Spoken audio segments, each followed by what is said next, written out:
Bom, a situação ficou um pouquinho mais complicada, que agora a gente está tendo que descer a pé. Estamos descendo a pé, não se vê nada. Se rompió todo el acantilado, estamos en la calle, se va a derrumbar en cualquier momento. Segundo o nosso amigo aqui, isso vai cair em qualquer momento.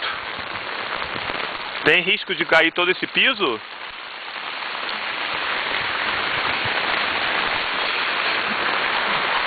Tem risco de cair todo esse piso?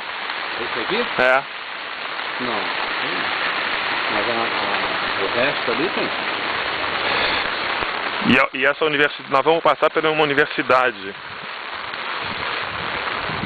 E essa universidade vai fazer o caminho pra gente.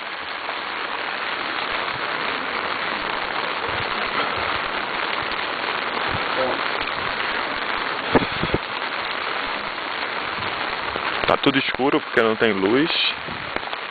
Há quanto tempo não tem uma chuva dessa aqui?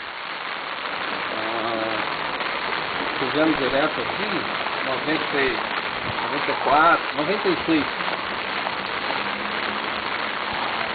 E aquele rio lá embaixo vai transbordar a qualquer momento, não? A Fortaleza já transbordou lá. Ah, já? Bairros mais baixos já estão alagados, tá? Campos de Coelho.